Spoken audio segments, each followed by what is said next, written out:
मुअज़्ज़ज़ सामीन, अस्सलामु अलैकुम वरहमतुल्लाहि वबरकातुहू। ये दारुस्सलाम स्टूडियो लाहौर पाकिस्तान है।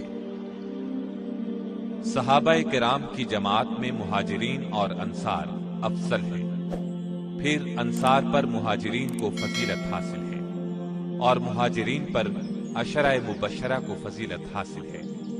नबी अकरम सल्लल्लाहु अलैहि वसल्लम का इरशाद है, अबू बकर जन्नत में है, उमर जन्नत में है, उस्मान जन्नत में है, अली जन्नत में है, तलहा जन्नत में है, जुबैर जन्नत में है, अब्दुर्रहमान बिन औफ जन्नत में है, साद बिन अबी वक्कास जन्नत में है, अबू उबैदा बिन जर्राह जन्नत में है, सईद बिन जैद जन्नत में है। इस हदीस को तिरमजी और इब्ने माजा ने सैयदिना अब्दुर्रहमान बिन औफ और सैयदिना सईद बिन जैद के वास्ते से रिवायत किया है। सैयदिना जुबैर बिन अव्वाम रजी अल्लाह अन्हु के हालात सुनाते हैं। सैयदिना जुबैर बिन अव्वाम नबी सल्लल्लाहु अलैहि वसल्लम की हिजरत मदीना से करीबन 28 साल पहले मक्के में पैदा हुए। माँ बाप ने नाम जुबैर रखा। नबी सल्लल्लाहु अलैहि वसल्लम ने आपका यही नाम पसंद फरमाया। कुनियत अबू अब्दुल्लाह थी। आपके बड़े बेटे का नाम अब्दुल्लाह था। आपका ताल्लुक कुरैश की शाख बनु असद से था। कुरैश की मुख्तलिफ शाखें बनु असद से मशवरे लिया करती थी। नबी सल्लल्लाहु अलैहि वसल्लम की पहली ज़ौजा मुहतरमा सैयदा खदीजा भी बनु असद से थी। सैयदा खदीजा रजी अल्लाह अन्हा सैयदना जुबैर की सगी फूफी थी। सैयदना जुबैर का नसब नामा 5वीं पुश्त में आप सल्लल्लाहु अलैहि वसल्लम से मिल जाता है। आपके वालिद अव्वाम सैयदा खदीजा के भाई थे। उन्होंने इस्लाम का जमाना नहीं पाया और जुबैर के बचपन ही में फौत हो गए थे। आपकी वालिदा सैयदा सफिया रसूलुल्लाह सल्लल्लाहु अलैहि वसल्लम की फूफी थी। इस निस्बत से सैयदना जुबैर नबी सल्लल्लाहु अलैहि वसल्लम के फूफीजाद भाई थे। आपने नबुव्वत का ऐलान किया तो सैयदा सफिया ने बहुत जल्द इस्लाम कबूल कर लिया। बहुत दाना और बड़ी बहादुर खातून थी। अपने बेटी की परवरिश बहुत अच्छे अंदाज से की। उन्हें अल्लाह का एक निडर और बहादुर सिपाही बनाया। आप हिजरत करके मदीने गए तो वालिदा भी साथ थी। गज़वा उहुद में उनके भाई सैयदना हमजा शहीद हो गए तो उन्हें बहुत सदमा हुआ, लेकिन उन्होंने सब्र से काम लिया। खंदक की लड़ाई में नबी सल्लल्लाहु अलैहि वसल्लम ने औरतों और बच्चों को अंसार के किले में भेज दिया था ताकि यहूदी उन्हें नुकसान न पहुंचा सके। एक दिन एक यहूदी मुसलमानों की जासूसी करने के लिए किले की तरफ आ निकला। सैयदा सफिया ने एक लकड़ी हाथ में ली, किले से बाहर निकली और उस यहूदी के सर पर इस जोर से रसीद की कि वो वहीं ढेर हो गया। हिजरत के 11वें साल नबी सल्लल्लाहु अलैहि वसल्लम ने उनके सामने वफात पाई। ये उनकी जिंदगी का सबसे बड़ा सदमा था। उन्होंने सैयदना उमर फारूक के जमाने खिलाफत में वफात पाई। उस वक्त उनकी उम्र 73 साल थी। सैयदना जुबैर बिन अव्वाम और उनकी वालिदा सैयदा सफिया इब्तिदाई चंद माह के अंदर ईमान लाने वालों में शामिल है। आपकी उम्र उस वक्त सिर्फ 15 साल थी। इस्लाम लाने से पहले भी उन्हें अपने मामूजाद भाई मोहम्मद सल्लल्लाहु अलैहि वसल्लम से बहुत मोहब्बत थी। इस्लाम लाने पर तो रसूलुल्लाह सल्लल्लाहु अलैहि वसल्लम से आपकी मोहब्बत इस कदर बढ़ गई कि नबी सल्लल्लाहु अलैहि वसल्लम पर हर वक्त अपनी जान निछावर करने के लिए तैयार रहते थे। एक दिन मक्के में यह खबर मशहूर हो गई कि मक्के के काफिरों ने रसूलुल्लाह सल्लल्लाहु अलैहि वसल्लम को गिरफ्तार कर लिया है या शायद शहीद कर दिया है। ये खबर सुनते ही सैयदना जुबैर तड़प कर उठे, नंगी तलवार हाथ में ली और भागकर नबी सल्लल्लाहु अलैहि वसल्लम के घर पहुंच गए। वहां नबी सल्लल्लाहु अलैहि वसल्लम खैर और आफियत के साथ तशरीफ फरमा थे। ये देखकर इत्मीनान का सांस लिया। नबी सल्लल्लाहु अलैहि वसल्लम ने उनसे दरियाफ्त फरमाया, खैर तो है, ये नंगी तलवार किस लिए हाथ में पकड़ रखी है? उन्होंने अर्ज किया कि मेरे माँ बाप आप पर कुर्बान हों। मैंने सुना था कि दुश्मनों ने नबी सल्लल्लाहु अलैहि वसल्लम को गिरफ्तार कर लिया है या शायद नबी सल्लल्लाहु अलैहि वसल्लम को शहीद कर दिया गया है। उनकी ये बात सुनकर नबी सल्लल्लाहु अलैहि वसल्लम ने फरमाया, अगर ऐसा होता तो तुम क्या करते? इस पर सैयदना जुबैर ने अर्ज किया, ऐ अल्लाह के रसूल, अल्लाह की कसम मैं उनसे लड़ता, इस कदर लड़ता कि शहीद हो जाता। ये सुनकर नबी सल्लल्लाहु अलैहि वसल्लम बहुत खुश हुए और उन्हें दुआ दी। ये पहली तलवार थी जो अल्लाह के रास्ते में और अल्लाह के नबी की हिमायत में बुलंद हुई थी, और इसे बुलंद करने का शरफ नौजवान जुबैर को हासिल हुआ। जब तक सैयदना जुबैर इस्लाम नहीं लाए थे, उस वक्त तक उनका चचा नौफल बिन खुवैलद उन पर बहुत मेहरबान रहा। लेकिन इधर आपने इस्लाम कबूल किया, उधर उसने आप पर जुल्म शुरू कर दिया। वो आपको चटाई में लपेट देता और आग सुलगाकर उसकी धूनी देता, फिर उनसे कहता अपने बाप दादा के मजहब की तरफ पलट आ, नया दीन छोड़ दे। सैयदना जुबैर हर बार यही जवाब देते, हरगिज नहीं, ये नहीं हो सकता। चचा के अलावा मक्के के दूसरे काफिर भी उनसे अच्छा सलूक नहीं करते थे। इस तरह उन्होंने कई साल तक दीन के लिए सख्तियां बर्दाश्त की, यहाँ तक कि आपने सबसे पहले हबशा की तरफ हिजरत करने वालों का साथ दिया। दरमियान से ये मुसलमान हबशा से वापस भी आए और फिर हबशा चले गए। इस मर्तबा 100 से ज्यादा मुसलमान मर्द और औरतें हबशा चले गए। हबशा की तरफ हिजरत कर जाने वाले मुसलमानों में से एक जमात तो खैबर की लड़ाई तक हबशा में रही और 7 हिजरी के शुरू में हबशा से मदीना मुनव्वरा पहुंची। लेकिन 40 के करीब मर्द और औरतें नबी सल्लल्लाहु अलैहि वसल्लम के मदीने की तरफ हिजरत करने से पहले मक्के वापस आ गए। इनमें सैयदना जुबैर भी शामिल थे। उन्होंने मक्के वापस आकर तिजारत शुरू कर दी। उसी जमाने में उनकी शादी सैयदना अबू बकर की बड़ी बेटी सैयदा अस्मा से हो गई। आप नबी सल्लल्लाहु अलैहि वसल्लम से पहले मक्का न छोड़ सके। इसकी वजह ये थी कि उन दिनों एक तिजारती काफिले के हमरा शाम गए हुए थे।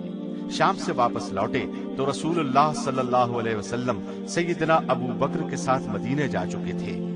रास्ते में एक मकाम पर उनकी मुलाकात सैयदना जुबैर से हुई। सैयदना जुबैर ने सफेद कपड़े नबी सल्लल्लाहु अलैहि वसल्लम को पेश किए। फिर नबी सल्लल्लाहु अलैहि वसल्लम से रुखसत होकर जुबैर मक्के पहुंचे और अपनी वालिदा सैयदा सफिया के हमरा मदीने की तरफ हिजरत की। ये आपकी तीसरी हिजरत थी। उस वक्त आपकी उम्र 28 साल थी। भाईचारे के मौके पर रसूलुल्लाह सल्लल्लाहु अलैहि वसल्लम ने सैयदना सलमा बिन सलामा अंसारी को आपका भाई बनाया। ये भी बहुत ऊंचे दर्जे के सहाबी थे। मदीने में आने के कई माह बाद तक किसी मुहाजिर के यहाँ कोई औलाद न हुई। इस पर यहूदियों ने ये खबर उड़ा दी कि हमने मुसलमानों पर जादू कर दिया है, इसलिए उनमें से किसी के यहाँ औलाद नहीं हो रही। हिजरत के पहले साल के आखिर में अल्लाह ताला ने सैयदना जुबैर को एक चांद सा बेटा अता किया। मदीने में ये खबर फैली तो सब मुसलमानों ने जमा होकर खुशी जाहिर करने के लिए तकबीर के नारे लगाए। मदीने के पहाड़ उनके नारों से गूंज उठे।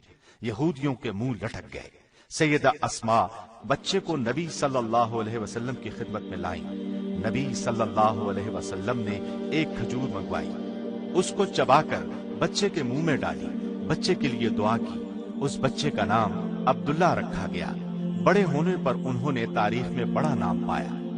सैयदना जुबैर शुरू से आखिर तक तमाम गज़वात में नबी सल्लल्लाहु अलैहि वसल्लम के साथ रहे। बद्र की लड़ाई पेश आई, आपने उस रोज सर पर जर्द अमामा बांध रखा था। इस शान से लड़े के जिधर का रुख किया, दुश्मन की सफें उलट दी। ऐसे में काफिरों में से एक बड़े पहलवान ने एक टीले पर चढ़कर पुकारा, कोई है जो मेरे मुकाबले में आए। उस वक्त सैयदना जुबैर नबी सल्लल्लाहु अलैहि वसल्लम के नजदीक ही मौजूद थे। नबी सल्लल्लाहु अलैहि वसल्लम ने उनसे मुखातिब होकर फरमाया, ए सफिया के बेटे, इस काफिर के मुकाबले पर जाओ। सैयदना जुबैर हुक्म मिलते ही उसकी तरफ झपटे। उधर वो बढ़ा। दोनों गुत्थम गुत्था हो गए। दोनों बड़े ताकतवर थे, एक दूसरे को नीचे गिराने की कोशिश कर रहे थे। जल्द ही दोनों टीले से नीचे गिर पड़े। अब काफिर नीचे था, ये उसके ऊपर। बिजली की सी तेजी से तलवार उसकी गर्दन पर मारी। काफिर अपने खून में नहा गया। उसके जहन्नम रसीद होने पर काफिरों की तरफ से एक और नामी गिरामी बहादुर उबैदा बिन सईद आपके मुकाबले पर आया। उसने सर से पैर तक जिरह पहन रखी थी, सिर्फ उसकी आंखें नजर आ रही थी। उसका दावा था कि उसका मुकाबला करने वाला उसके हाथ से बच नहीं सकता। सैयदना जुबैर ने ताक कर बर्छी उसकी आंख में मारी। वो फौरन जमीन पर गिरा और तड़प तड़प कर मर गया। आपने अपनी बर्छी को उसकी लाश पर पांव रखकर निकाला। लड़ाई के बाद नबी सल्लल्लाहु अलैहि वसल्लम ने ये बर्छी सैयदना जुबैर से मांग ली। नबी सल्लल्लाहु अलैहि वसल्लम के बाद ये बर्छी सैयदना अबू बकर सिद्दीक के पास रही। ان کے بعد سیدنا عمر فاروق اور پھر سیدنا عثمان کے پاس رہی۔ آخر میں یہ آپ کے بیٹے سیدنا عبداللہ کے پاس پہنچ گئی۔ بدر کی لڑائی میں آپ نے جو تلوار استعمال کی وہ بھی برچی کی طرح اہمیت اختیار کر گئی۔ اس تلوار پر چاندی کا کام کیا گیا تھا۔ لڑائی کے دوران میں اس پر دندانے پڑ گئے تھے۔ یہ تلوار زبیر کے خاندان میں مدتوں محفوظ رہی۔ اس لڑائی میں آپ کے کندھے پر گہرا زخم آیا۔ اس کے ٹھیک ہونے پر وہاں ایک گڑھا سا بن گیا۔ ان کے بیٹے عروہ بچپن میں اس گڑھے میں انگلیاں ڈال کر کھیلا کرتے تھے۔ احد کی لڑائی میں سیدنا زبیر نے کافروں کے ایک نامی بہادر کلاب بن طلحہ کو قتل کیا۔ اس کے بعد دوسرے مسلمانوں سے مل کر ایسی بہادری سے لڑے کہ کافروں کا منہ پھر گیا۔ پھر جب تیر اندازوں کی غلطی سے کافروں نے ایک بار پھر اچانک حملہ کیا تو مسلمانوں کے پاؤں اکھڑ گئے۔ اس وقت جو جانثار جم کر کھڑے رہے ان میں زبیر بن عوام بھی تھے۔ ہجرت کے 5ویں سال خندق کی لڑائی پیش آئی۔ کافروں کا ایک نامی پہلوان خندق عبور کرنے میں کامیاب ہو گیا۔ اس نے مسلمانوں کو للکارا، کسی میں ہمت ہے تو میرے مقابلے پر آئے۔ سیدنا زبیر نے اس کی پکار سنی تو فوراً آگے بڑھے۔ تلوار کا ایک بھرپور وار اس پر کیا، وہ 2 ٹکڑے ہو کر زمین پر گر پڑا۔ اسی زمانے میں مدینے میں آباد یہودیوں کے ایک قبیلے بنو قریظہ نے غداری پر کمر باندھی۔ اس قبیلے کا مسلمانوں سے معاہدہ تھا کہ مدینے پر کسی دشمن نے حملہ کیا تو وہ مسلمانوں کے ساتھ مل کر اس کا مقابلہ کریں گے، لیکن جب دشمنوں نے حملہ کیا تو بنو قریظہ ان کے ساتھ مل گئے۔ نبی صلی اللہ علیہ وسلم کو ان کی غداری کی اطلاعات ملی تو انہوں نے فرمایا، بنو قریظہ کے ارادوں کے بارے میں کون صحیح خبر لائے گا؟ نبی صلی اللہ علیہ وسلم نے یہ سوال 3 بار پوچھا۔ ہر بار سیدنا زبیر نے اٹھ کر پرجوش انداز میں کہا، اے اللہ کے رسول، میں جاتا ہوں۔ اس وقت بنو قریظہ شرارت پر تلے ہوئے تھے۔ ان کے محلے میں جا کر ان کی ٹوہ لینا بہت خطرناک تھا۔ اس کام میں جان جانے کا خطرہ تھا، لیکن سیدنا زبیر نے جس جوش اور جذبے کے ساتھ خود کو پیش کیا، اس سے نبی صلی اللہ علیہ وسلم بہت خوش ہوئے اور انہوں نے فرمایا، ہر نبی کا ایک حواری ہوتا ہے، میرا حواری زبیر ہے۔ اس کے بعد سیدنا زبیر گھوڑے پر بیٹھ کر 2 یا 3 بار بنو قریظہ کی طرف گئے اور ان کے بارے میں کافی معلومات حاصل کر کے آپ صلی اللہ علیہ وسلم کو پہنچائیں۔ اس پر نبی صلی اللہ علیہ وسلم نے فرمایا، میرے ماں باپ تجھ پر قربان ہوں۔ اہل سیر کا بیان ہے کہ نبی صلی اللہ علیہ وسلم نے یہ الفاظ سیدنا زبیر بن عوام اور سیدنا سعد بن ابی وقاص کے سوا کسی اور کے لیے نہیں کہے۔ چنانچہ نبی صلی اللہ علیہ وسلم نے بنو قریظہ کو سزا دینے کا ارادہ فرمایا۔ اپنے جانثاروں کو ساتھ لے کر ان کا محاصرہ کیا۔ 15 دن کے محاصرے کے بعد انہوں نے ہتھیار ڈال دیے۔ ان میں سے لڑنے والے مردوں کو قتل کرایا گیا۔ جن یہودیوں کو موت کی سزا سنائی گئی ان یہودیوں کو حضرت علی اور سیدنا زبیر نے قتل کیا۔ ہجرت کے 6 سال صلح حدیبیہ ہوئی۔ اس سے پہلے بیعت رضوان ہوئی۔ 1400 صحابہ نے نبی صلی اللہ علیہ وسلم کے ہاتھ پر بیعت کی کہ عثمان کے خون کا بدلہ لیں گے۔ سیدنا زبیر بھی اس بیعت میں شریک ہوئے۔ بیعت رضوان کے بعد آپ خیبر کی لڑائی میں بھی شریک ہوئے۔ یہ لڑائی ہجرت کے 7ویں سال ہوئی۔ اس لڑائی میں مدینے سے کچھ نیک بیویاں بھی اس خیال سے آ گئی تھیں کہ مجاہدین کے لیے کھانا پکائیں گی، زخمیوں کی مرہم پٹی کریں گی۔ ان میں سیدنا زبیر کی والدہ سیدہ صفیہ بھی شامل تھیں۔ خیبر کا معرکہ شروع ہوا۔ سب سے آخر میں قموس کے قلعے پر حملہ کیا گیا۔ اس قلعے کا حاکم مرہب تھا۔ وہ یہودیوں کا نامی گرامی بہادر تھا۔ وہ جوشیلے اشعار پڑھتا ہوا قلعے سے نکلا۔ سیدنا علی رضی اللہ عنہ اس کے مقابلے پر آئے۔ انہوں نے آنن فانن اسے موت کے گھاٹ اتار دیا۔ اب اس کا بھائی غضبناک ہو کر میدان میں نکلا۔ اس کا نام یاسر تھا۔ اس کا ڈیل ڈول بہت زیادہ تھا۔ اس کا مقابلہ کرنے کے لیے ادھر سے سیدنا زبیر نکلے۔ یہ یاسر کے مقابلے میں بہت کمزور نظر آئے۔ آپ کی والدہ صفیہ یہ فرق محسوس کر کے پریشان ہو گئیں اور بولیں، اے اللہ کے رسول صلی اللہ علیہ وسلم، آج میرے جگر کا ٹکڑا مارا جائے گا۔ اس پر نبی صلی اللہ علیہ وسلم نے فرمایا، نہیں، انشاءاللہ وہ دشمن کو مار ڈالے گا۔ چنانچہ تھوڑی دیر کی لڑائی کے بعد سیدنا زبیر نے یاسر کو قتل کر دیا۔ اس کے بعد قلعے پر مسلمانوں کا قبضہ ہو گیا۔ فتح مکہ کے موقع پر نبی صلی اللہ علیہ وسلم نے سیدنا زبیر کو ایک دستے کا علم بردار بنایا اور اپنا خاص جھنڈا انہیں عنایت فرمایا۔ مکے میں داخلے کے وقت یہ جھنڈا اٹھائے ہوئے تھے۔ مکے کی فتح کے بعد جب ہر طرف امن ہو گیا تو سیدنا زبیر اور سیدنا مقداد اپنے اپنے گھوڑوں پر سوار نبی صلی اللہ علیہ وسلم کی خدمت میں حاضر ہوئے۔ اس موقع پر انہیں یہ عزت ملی کہ نبی صلی اللہ علیہ وسلم نے اٹھ کر ان کے چہروں سے گرد صاف کی۔ حنین کی لڑائی میں بھی آپ شریک ہوئے اور نہایت بہادری سے لڑے۔ ایک موقع پر بہت سے کافر اچانک چٹان کے پیچھے سے نکل کر ان پر ٹوٹ پڑے۔ آپ نے تنے تنہا ان سے مردانہ وار مقابلہ کیا اور جلد ہی انہیں بھاگنے پر مجبور کر دیا۔ حنین کے بعد نبی صلی اللہ علیہ وسلم نے طائف کا محاصرہ کر لیا۔ یہ محاصرہ تقریباً 3 ماہ جاری رہا۔ سیدنا زبیر برابر اس دوران میں نبی صلی اللہ علیہ وسلم کے ساتھ رہے۔ تبوک کی مہم میں بھی آپ ساتھ تھے۔ ہجرت کے 10ویں سال آپ حج کے لیے مکے تشریف لے گئے۔ سیدنا زبیر سمیت 1 لاکھ سے زائد مسلمان آپ کے ساتھ تھے۔ اس حج کے جلد ہی بعد آپ اس دنیا سے رخصت ہو گئے۔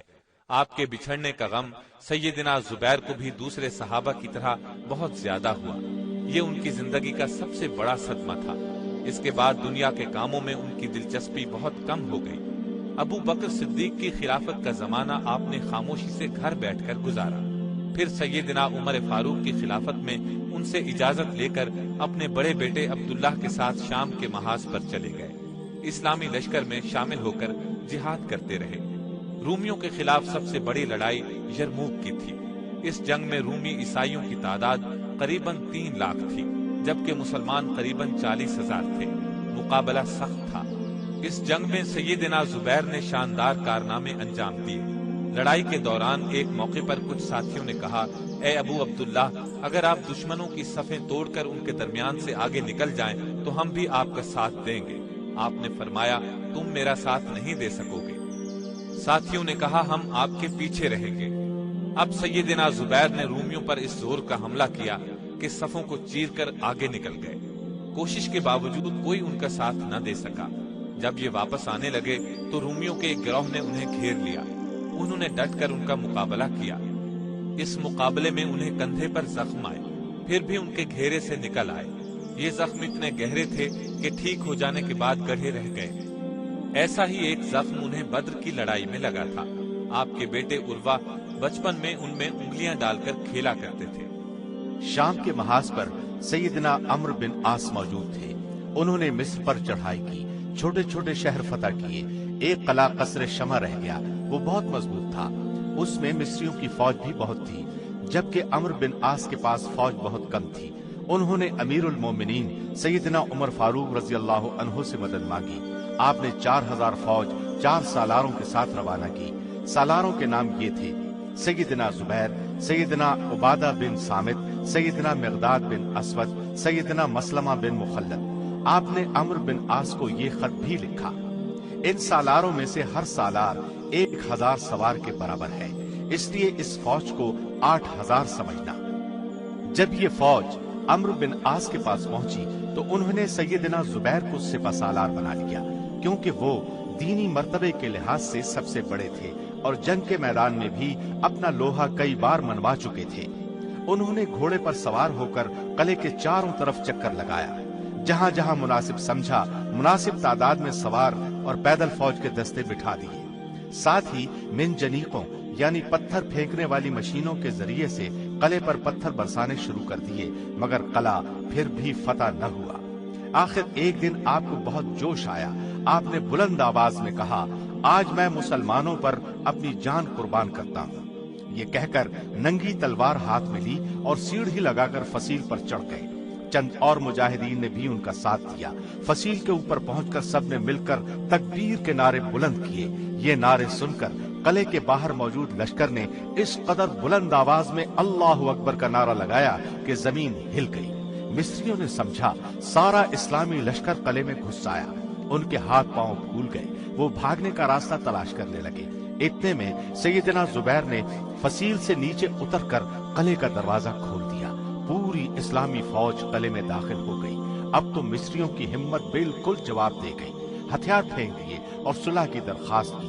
सैयदना अम्र बिन आस ने ये दरखास्त मंजूर कर ली और ईसाइयों को अमान देकर किले पर कब्जा कर लिया। बाद में इस किले के करीब एक बड़ा शहर आबाद किया, वो फुस्तात के नाम से मशहूर हुआ। इसके बाद इस्कंदरिया फतह हुआ, इसमें भी सैयदना जुबैर ने हिस्सा लिया। 27 जिलहज को सैयदना उमर पर कातिलाना हमला हुआ। जब आपको अपने बचने की उम्मीद न रही तो आपने अपने बाद बनने वाले खलीफा के बारे में ये वसीयत फरमाई, मैं अली, उस्मान, तलहा, जुबैर, अब्दुर्रहमान बिन औफ और सैयदना साद बिन अबी वक्कास रजी अल्लाह अन्हुम से बढ़कर खिलाफत का किसी को हकदार नहीं समझता। रसूलुल्लाह अपनी वफात तक उनसे खुश रहे। इनमें से किसी एक को खलीफा चुन लिया जाए और उसकी बात सुनी जाए, इताअत की जाए। इनमें से सैयदना जुबैर ने अपनी खिलाफत का हक छोड़ दिया और फरमाया, मैं ये हक अली के लिए छोड़ता हूँ। इस तरह सैयदना तलहा ने अपना हक उस्मान के लिए छोड़ दिया। सैयदना साद बिन अबी वक्कास ने अपना हक सैयदना अब्दुर्रहमान बिन औफ के लिए छोड़ दिया। गोया अब खिलाफत के लिए ये 3 सहाबा रह गए, उस्मान, अली और अब्दुर्रहमान बिन औफ। इनमें से भी सैयदना अब्दुर्रहमान बिन औफ ने अपना हक वापस ले लिया। ये कहा कि खिलाफत के लिए मेरे नाम को ज़ेरे गौर न रखा जाए, अली और उस्मान में से किसी एक को खलीफा चुन लिया जाए। इन बुजुर्गों ने फैसले का इख्तियार सैयदना अब्दुर्रहमान बिन औफ को सौंप दिया। उन्होंने सैयदना उस्मान को खलीफा बनाने का ऐलान कर दिया। वहां मौजूद सभी लोगों ने सैयदना उस्मान की बैअत कर ली। आपके जमाने में सैयदना जुबैर ने पूरी मुद्दत खामोशी से बसर की। एक बार सैयदना उस्मान बीमार हुए तो अपना कायम मकाम जुबैर को मुकर्रर किया। अमीर हज भी उन्हें बनाया और फरमाया, बेशक तुम लोगों में जुबैर बेहतर हैं और रसूलुल्लाह को तुमसे ज्यादा महबूब थे। 35 हिजरी में बागियों ने सैयदना उस्मान को शहीद कर दिया तो जुबैर को बहुत सदमा हुआ। आपने चंद मुसलमानों के साथ रात की तारीकी में सैयदना उस्मान का जनाजा उठाया। आप ही ने नमाज जनाजा पढ़ाई। इसके बाद सैयदना अली खलीफा बने। इस मौके पर यह मसला पैदा हो गया कि सैयदना उस्मान के कातिलों की गिरफ्तारी और उन्हें सजा देने का मुतालबा जोर पकड़ गया। उस जमाने में उम्मत की मां सैयदा आयशा हज के लिए मक्के तशरीफ ले गई थी। हज से फारिग होकर आप मदीने की तरफ रवाना हुई थी कि खबर मिली कि उस्मान शहीद कर दिए गए, अली खलीफा बन गए हैं। लोगों ने उनके हाथ पर बैत कर ली है, लेकिन मदीने में अभी तक फितना और फसाद फैला हुआ है। ये खबरें सुनकर वो वापस मक्के चली गईं। इतने में सैयदना जुबैर और सैयदना तलहा उनके पास पहुंच गए। उन्होंने भी मदीने के परेशान कुन हालात बयान किए। मक्के के लोगों को भी ये तमाम हालात सुनाए गए। आखिर उम्मुल मोमिनीन आयशा सिद्दीका ने फरमाया, उस्मान के खून का बदला लेने और फितना फसाद दूर करने के लिए तैयार हो जाओ। सैयदना जुबैर और सैयदना तलहा भी उनके साथ चले। सैयदना अली को उनके आने की इत्तिला मिली तो आप अपना लश्कर लेकर चले। दोनों लश्कर बसरा के मकाम पर आमने सामने आ गए। सुलह की कोशिश शुरू हुई। आयशा सिद्दीका ने उस्मान के खून का बदला लेने का मुतालबा किया। फितना बपा करने वालों की गिरफ्तारी का मुतालबा किया। सैयदना अली ने अपनी मजबूरी बयान फरमाई। अभी सुलह की बातचीत हो रही थी कि फसादियों ने रात की तारीकी में दोनों तरफ से तीर चला दिए। इस तरह जंग बगैर किसी इरादे के छिड़ गई। अभी लड़ाई शुरू नहीं हुई थी कि सैयदना अली अपने घोड़े पर सवार होकर आगे आए और बुलंद आवाज में फरमाया, ऐ जुबैर, क्या आपको वो दिन याद है जब हम दोनों हाथ में हाथ डाले रसूलुल्लाह के सामने से गुजरे थे तो आप सल्लल्लाहु अलैहि वसल्लम ने तुमसे पूछा था, क्या तुम अली को दोस्त रखते हो? तुमने कहा था हाँ। तो आपने फरमाया था, एक दिन तुम अली से नाहक लड़ोगे। ये सुनकर सैयदना जुबैर ने फरमाया, हाँ मुझे याद आ गया है। सैयदना अली इतना फरमाकर लश्कर में वापस चले गए, लेकिन जुबैर रजी अल्लाह अन्हु में फौरी तौर पर तब्दीली आ गई। उसी वक्त लड़ाई का मैदान छोड़कर शहर बसरा की तरफ चल दिए। उनका ख्याल था बसरा से अपना सामान लेकर वापस मदीने चले जाएं। एक शरीर शख्स अम्र बिन जरमूज मैदान जंग में आपका ताक़ुब कर रहा था। रास्ते में एक जगह जब आप नमाज पढ़ने लगे, उस शख्स ने ऐसे में तलवार का वार किया और आपको शहीद कर दिया। इन्ना लिल्लाहि व इन्ना इलैहि राजिऊन। इस जगह का नाम वादी सबा था। वहीं उन्हें दफन किया गया। इब्ने जरमूज का ख्याल था कि आपकी शहादत की खबर सुनकर हजरत अली खुश होंगे। चुनाचे वो जुबैर शहीद की तलवार और जीरा वगैरह लेकर आपकी खिदमत में हाजिर हुआ और आपको बताया कि उसने जुबैर को कत्ल कर दिया है। یہ سن کر حضرت علی کو بہت صدمہ ہوا اور ابن جرموز کو بد دعا دی۔ حضرت زبیر مالدار تھے لیکن سادہ زندگی گزاری، کئی شادیاں کی، شہادت کے وقت 9 لڑکے اور 9 لڑکیاں تھیں۔ ان میں سے عبداللہ بن زبیر نے بہت شہرت پائی، اللہ سے بہت ڈرنے والے تھے، اخلاق حد درجے پاکیزہ تھا، دیانت اور امانت میں مشہور تھے، غضب کے بہادر تھے، شجاعت میں اپنا لوہا منوایا، بہت اچھے شاہ سوار تھے، سخاوت میں بھی کسی سے کم نہیں تھے، اپنی ضرورت پر دوسروں کو ترجیح دیتے تھے، اپنا زیادہ وقت رسول اللہ کی خدمت میں گزارتے تھے۔ سیدنا زبیر کو حضور صلی اللہ علیہ وسلم سے حد درجے محبت تھی، نبی صلی اللہ علیہ وسلم بھی آپ سے محبت کرتے تھے۔